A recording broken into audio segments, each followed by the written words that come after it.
درسقرآن.com آپ کے لیے پیش کرتا ہے تفسیر قرآن مولانا اسلم شیخ پوری صاحب کی آواز میں۔ اور اللہ کہتا ہے یاد کرنے کے لیے آسان، پڑھنے کے لیے آسان اور سمجھنے کے لیے آسان۔ اس کے علاوہ اس مقبول ویب سائٹ پر آپ سنیے معروف عالم دین کے اصلاحی بیانات۔ تو اسلام کا نظریہ یہ ہے انا للہ و انا الیہ راجعون۔ ہم دو نعت، بچوں کے لیے اصلاحی کہانیاں اور بہت کچھ۔ محمد کا روضہ قریب آ رہا ہے، بلندی پہ اپنا نصیب آ رہا ہے۔ www.درسقرآن.com۔ الحمد للہ وحدہ والصلاة والسلام على من لا نبی بعدہ، اما بعد فاعوذ باللہ من الشیطان الرجیم، بسم اللہ الرحمن الرحیم۔ یا ایہا الذین آمنوا اوفوا بالعقود، احلت لکم بہیمۃ الانعام الا ما یتلی علیکم غیر محل الصید وانتم حرم، ان اللہ یحکم ما یرید۔ صدق اللہ العظیم۔ محض اللہ پاک کے فضل و کرم سے آج ہم چھٹے پارے کی سورۃ المائدہ کا آغاز کر رہے ہیں۔ جس اللہ نے 10 پاروں کے درس کی توفیق عطا فرمائی، اسی سے ہم توقع رکھتے ہیں اور دعا بھی کرتے ہیں کہ اللہ پاک بقیہ پاروں کی درس کی توفیق عطا فرما دے، اور قرآن کریم کے معانی، علوم و معارف، حقائق، اوامر و نواہی اللہ پاک ہمارے دلوں میں اتار دے اور ان پر عمل کرنے کا جذبہ ہمارے دلوں میں پیدا فرما دے۔ کہتا بھی رہتا ہوں، دوبارہ گزارش ہے، جب بھی درس کے لیے تشریف لائیں دعا کا بھی اہتمام فرمائیں، میرے لیے بھی، اپنے لیے بھی، سارے مسلمانوں کے لیے بھی، اس درس قرآن کی قبولیت کے لیے بھی، مقبولیت کے لیے بھی، اور منتظمین کی زندگیوں میں برکت کے لیے بھی دعا کا اہتمام کر لیا کریں۔ اور جب تشریف لے آئیں تو بات کو توجہ سے سنیں، ادب اور احترام سے سنیں، اور عمل کے جذبے سے سنیں، اور اشاعت کی بھی نیت کر لیں کہ اللہ ہمیں توفیق دے تو ہم بھی ان علوم و معارف کو دوسروں تک پہنچانے کی کوشش کریں گے۔ یہ ضرور کیا کریں۔ اور نیٹ پر سننے والوں سے درخواست کرتا رہتا ہوں، الحمدللہ بے شمار لوگ سنتے ہیں، اور ان سے درخواست کرتا رہتا ہوں کہ وہ جب درس سنیں تو کوشش کریں کہ باوضو ہو کر قرآن کریم سامنے کھول کر بیٹھیں، اور جن آیات کا درس دیا جا رہا ہے ان آیات پر نظر رکھتے ہوئے درس کو سنیں تو زیادہ فائدہ ہوگا۔ بہرحال سننے کے لیے وضو کی پابندی نہیں ہے، لیتے ہوئے بھی سنا جا سکتا ہے، بیٹھے ہوئے بھی، کام کرتے ہوئے بھی، باوضو بھی، بے وضو بھی، لیکن اگر قرآن کریم کو سامنے رکھ کر باوضو ہو کر سنا جائے گا تو انشاءاللہ فائدہ بہت زیادہ ہوگا۔ سورۃ المائدہ یہ مدنی سورت ہے، اس میں 120 آیات ہیں۔ مائدہ کا معنی دسترخوان ہے، کیونکہ اس سورت کی آیت نمبر 112 میں یہود کا یہ مطالبہ اللہ پاک نے ذکر فرمایا کہ انہوں نے حضرت موسیٰ علیہ السلام سے کہا، بلکہ نصارہ نے حضرت عیسیٰ علیہ السلام سے کہا، یا عیسیٰ ابن مریم هل يستطيع ربك ان ينزل علينا مائدة من السماء، عیسیٰ ابن مریم کیا تمہارا رب یہ کر سکتا ہے کہ ہمارے لیے آسمان سے دسترخوان اتارے؟ تو اس کا ذکر آیا آیت نمبر 112 میں۔ اس کی تشریح تو اپنے موقع پر کی جائے گی، تو بہرحال اس لیے اس سورت کا نام رکھا گیا سورۃ المائدہ۔ ویسے اس کا دوسرا نام سورۃ العقود بھی ہے، عقود عقد کی جمع ہے، عقد، عہد، اس لیے کہ اس سورت کے اندر اللہ پاک نے اپنے بندوں کو حکم دیا ہے عقد اور عہد پورا کرنے کا۔ اور ایک تیسرا نام بھی تفسیروں میں اس کا منقول ہے، وہ ہے سورۃ المنقذہ۔ منقذہ کا معنی ہے نجات دینے والی۔ یہ سورت اور اس سورت پر عمل یہ عذاب سے نجات دینے والا ہے، نجات کا ذریعہ ہے، اس لیے اس کا نام سورۃ المنقذہ بھی ہے۔ اور سیدہ عائشہ صدیقہ رضی اللہ تعالیٰ عنہا، جنہیں اللہ پاک نے فہم قرآن میں اتنا حصہ عطا فرمایا تھا کہ بہت سے مرد صحابہ کرام کو بھی اتنا حصہ حاصل نہیں تھا، وہ فرماتی ہیں کہ نزول کے اعتبار سے سورۃ المائدہ یہ آخری سورت ہے، آخر میں نازل ہوئی۔ اور اس سورت کی پہلی والی سورت سے مناسبت کیا ہے؟ پہلے سورت ہی سورۃ النساء، تو اس کے ساتھ اس کی مناسبت کیا ہے؟ تو آپ سن چکے کہ سورۃ النساء میں بھی اللہ پاک نے متعدد عقود کا ذکر کیا ہے۔ عقد کا لفظ استعمال کر رہا ہوں۔ عقد کا ویسے معنی ہوتا ہے گرا لگانا، تو جب آپس میں کوئی معاہدہ کیا جاتا ہے، کوئی سودا کیا جاتا ہے، کوئی معاملہ کیا جاتا ہے، تو ایسا ہے جیسے کہ دونوں فریق گرا لگا دیتے ہیں کہ بات پکی ہو گئی، تو اس لیے معاہدے کو عقد بھی کہتے ہیں۔ تو سورۃ النساء کے اندر کئی قسم کے عقود کا ذکر تھا، عقد نکاح کا ذکر تھا، عقد وصیت کا ذکر تھا، قسم کا ذکر تھا، معاہدوں کا ذکر تھا، اور سورۃ المائدہ کی تو ابتدا ہی عقود سے ہو رہی ہے، تو یہ دونوں صورتوں کے اندر مناسبت ہو گئی۔ دوسری مناسبت یہ ہے کہ سورۃ النساء میں اہل کتاب کا ذکر تھا، مشرکین اور منافقین کا ذکر تھا، اور ان کے ساتھ مباحثہ تھا۔ تو سورۃ المائدہ میں بھی ان تین گروہوں کا ذکر ہے، مشرکین، منافقین اور اہل کتاب یہود و نصارہ۔ سورۃ المائدہ میں اللہ پاک نے 3 قصے بھی بیان فرمائے ہیں۔ ایک تو بنی اسرائیل کا قصہ، حضرت موسیٰ علیہ السلام کے ساتھ جب آپ نے فرمایا تھا چلو بھی جہاد کرو، تو انہوں نے کہا نہیں، ہم تو یہاں بیٹھے ہوئے ہیں، تم اور تمہارا خدا جاؤ اور جا کر لڑو۔ دوسرا آدم علیہ السلام کے 2 بیٹوں حابیل اور قابیل کا قصہ، اور تیسرے یہی مائدہ یعنی دسترخوان والا قصہ۔ اس کے علاوہ سورۃ المائدہ میں اللہ پاک نے متعدد احکام بیان فرمائے ہیں۔ یہ تو آپ حضرات اور بالخصوص درس میں مستقل شرکت کرنے والے سمجھ چکے کہ مکی صورتوں میں عقائد پر زیادہ زور ہے، نظریات کا زیادہ ذکر ہے، قیامت کا ذکر، توحید کا ذکر، نبوت و رسالت کا ذکر، مرنے کے بعد کی زندگی کا ذکر، جہنم کا ذکر، جنت کا ذکر، ثواب کا ذکر، اللہ کی پکڑ کا ذکر۔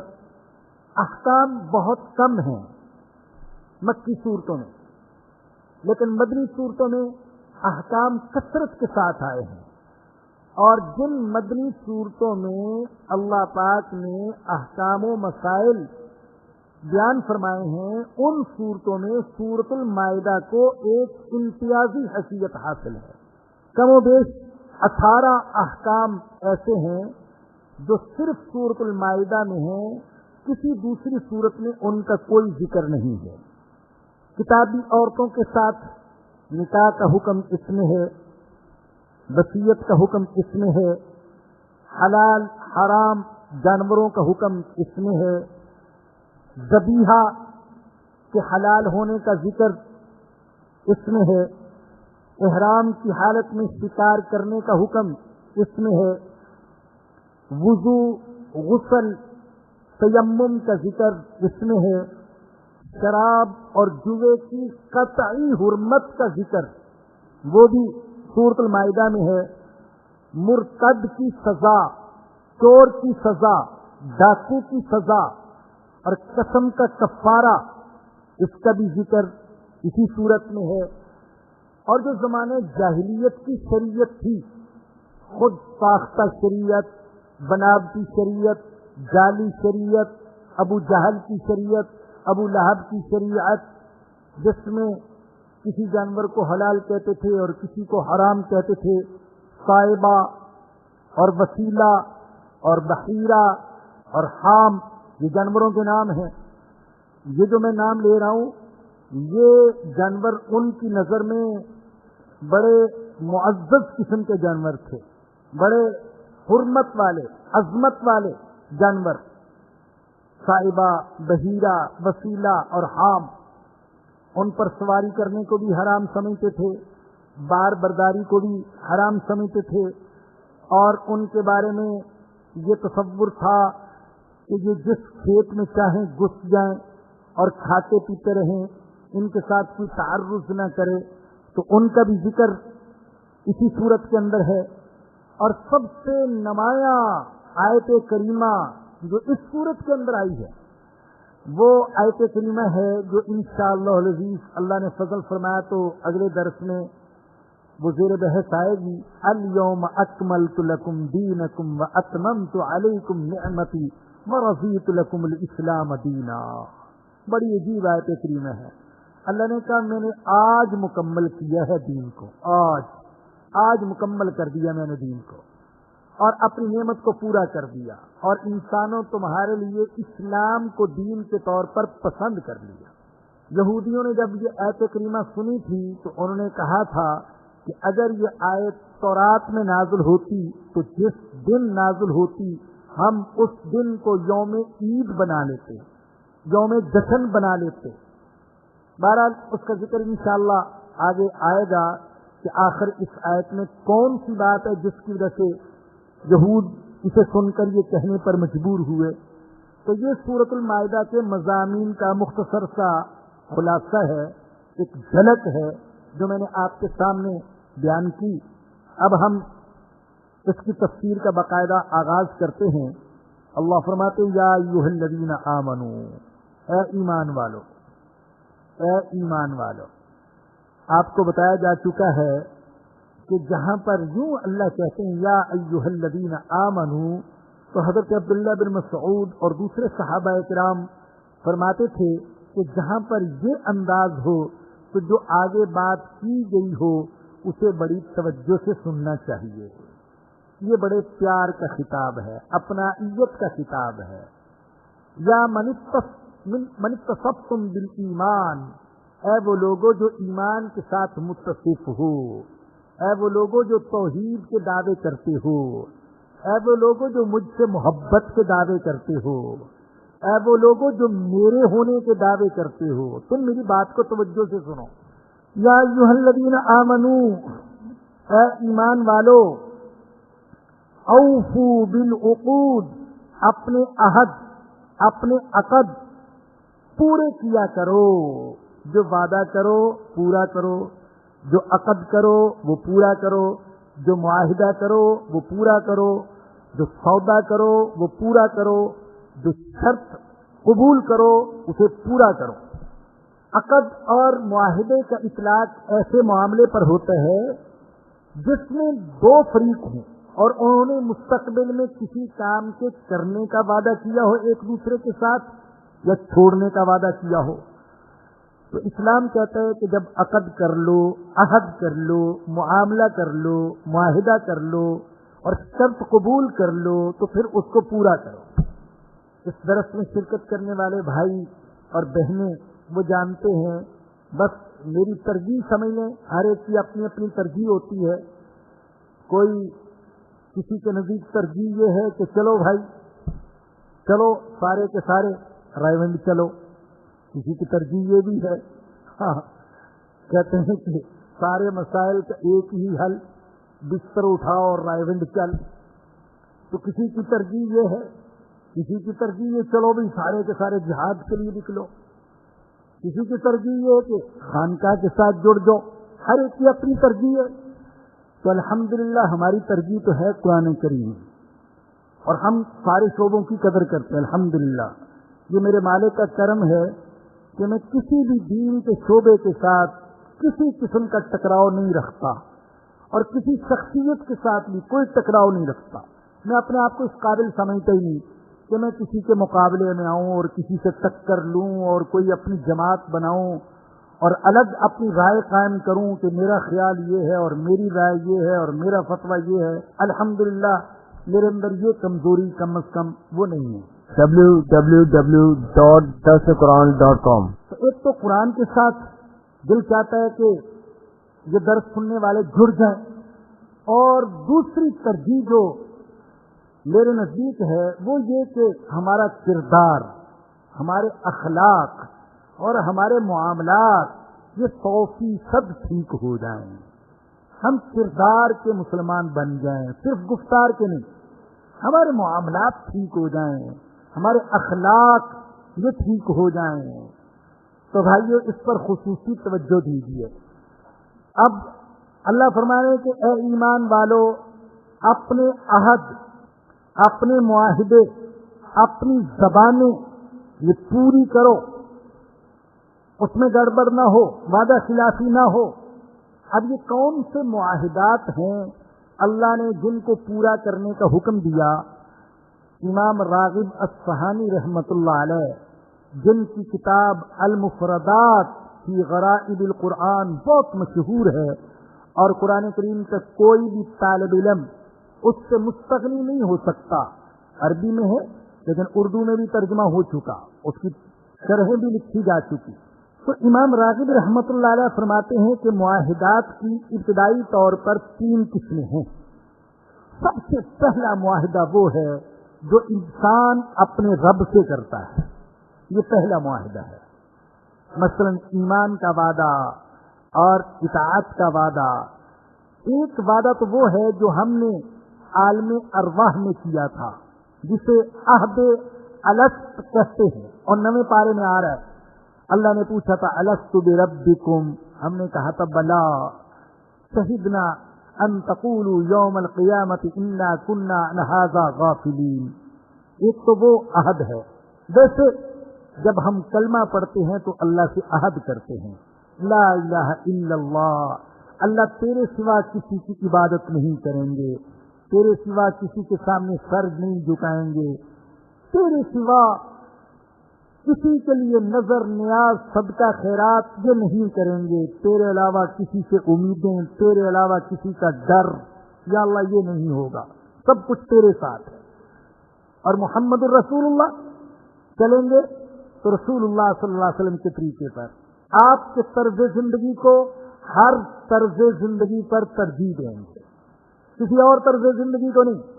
مغرب والے کیا کرتے ہیں وہ جانے، مشرق والے کیا کرتے ہیں وہ جانے، ہم تو یہ دیکھیں گے کہ مدینے والے نے کیا کیا تھا. ہم ان کے طرز زندگی کو اور ان کی سنت کو اور ان کی شریعت کو اور ان کی سیرت کو اپنے لیے آئیڈیل بنائیں گے، نمونہ بنائیں گے. یہ ہے کلمے کا حاصل.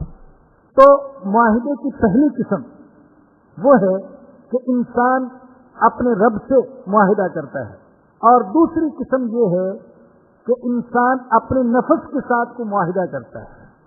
جیسے ہم نے کوئی نظر مانی، میں یہ کروں گا، تو جو نظر مانی جائے اس کا پورا کرنا واجب ہوتا ہے، اگرچہ دیر ہی سے کیوں نہ ہو، لیکن پورا ضرور کرے گا. دیر سے اس لیے کہہ رہا ہوں، کبھی رات ہی ایک نوجوان سوال کر رہا تھا کہ میں نے نظر مانی اور اللہ نے وہ کام کر دیا، کئی مہینے ہو گئے، لیکن میں نے جو نظر مانی تھی وہ اب تک پوری نہیں کی، تو کیا اب بھی لازم ہے؟ تو میں نے کہا اب بھی لازم ہے. تاخیر کی وجہ سے نظر ساقط نہیں ہو جاتی. اسی طریقے سے اگر کسی نے کوئی قسم کھا لی، میں ایسا کروں گا یا ایسا نہیں کروں گا، تو اس کا پورا کرنا بھی واجب ہے. تیسری قسم معاہدے کی وہ یہ ہے کہ ایک انسان دوسرے انسان کے ساتھ کو معاہدہ کرتا ہے، عقد کرتا ہے. یہ بہت سارے ہیں، جیسے شراکت داری، کاروبار میں شراکت داری، یہ بھی تو ایک عقد ہے، ایک انسان دوسرے انسان کے ساتھ کرتا ہے. اور آپ جانتے ہیں کہ ہمارے ہاں کی اکثر شراکت داریاں یہ ناکام ہوتی ہیں، اکثر شراکت داریاں. چنانچہ اگر آپ سے کوئی مشورہ کرے کہ میں فلاں کے ساتھ شراکت داری کرنا چاہتا ہوں، تو کوشش یہی کیجیے کہ اس کو کہیں کہ نہ کرو. آج کا دور نہیں ہے کہ شراکت داری کامیاب جائے. بڑے بڑے دلدار لوگوں کو دیکھتے ہیں، بڑی محبت کے ساتھ شراکت داری کرتے ہیں، لیکن 6 مہینے سال گزرنے کے بعد ایک دوسرے کی شکل دیکھنا بھی دوبارہ نہیں کرتے. وہ اس پر الزام لگاتا ہے، وہ اس پر الزام لگاتا ہے. تو یہ بھی ایک عقد ہے. اسی طریقے سے سودا کیا ہے، بیع کی ہے، خریدا بیچا ہے، یہ بھی ایک عقد ہے. جب سودا ہو گیا تو اب اس سے پھرے نہیں، چاہے بعد میں کوئی گاہک